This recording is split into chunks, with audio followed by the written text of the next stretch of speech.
Bonjour et bienvenue sur Spiclo. Aujourd'hui, nous abordons un point effrayant de la prise de parole, le trou de mémoire. Premièrement, sachez que le problème du trou de mémoire, il est étroitement lié à votre gestion du stress. En effet, pour que votre cerveau puisse fonctionner avec ses pleines capacités cognitives, il doit être le plus détendu possible. Lorsque vous êtes soumis à une émotion négative assez forte, comme un gros coup de stress, ça va être la partie émotionnelle de votre cerveau qui va s'allumer et qui va prendre le dessus par rapport à la partie intelligente, celle qui régit notamment le langage. Et c'est donc un cercle vicieux.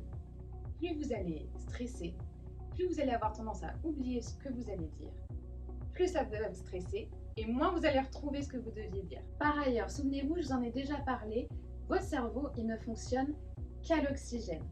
Quand vous stressez, vous avez tendance à amoindrir votre respiration, à la resserrer et donc à priver votre cerveau d'une partie de son oxygène.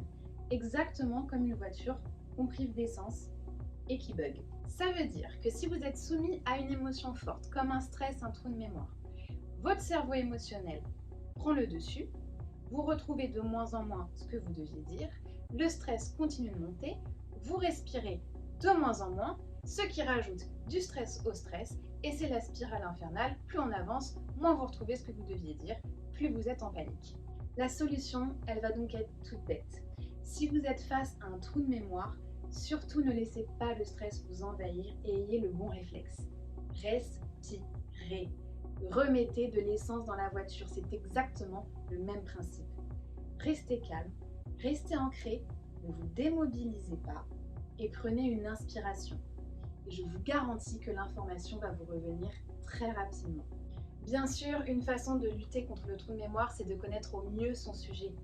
Plus vous le connaîtrez en détail, plus vous vous sentirez à l'aise d'en parler, plus vous serez fluide et plus vous pourrez même improviser si besoin. Mais attention, ça ne veut pas dire qu'il faut apprendre par cœur votre intervention de A à Z. Cela encombrerait beaucoup trop votre cerveau et vous vous retrouveriez de nouveau en proie à un possible trou de mémoire. Je vous rappelle que nous avons fait une vidéo sur cette question du par cœur, je vous invite à vous y référer pour trouver des solutions. N'ayez plus peur des trous de mémoire, faites-vous confiance, lâchez prise et respirez et vous verrez, tout va bien se passer. Je vous retrouve dès la semaine prochaine pour une nouvelle vidéo Spiclo.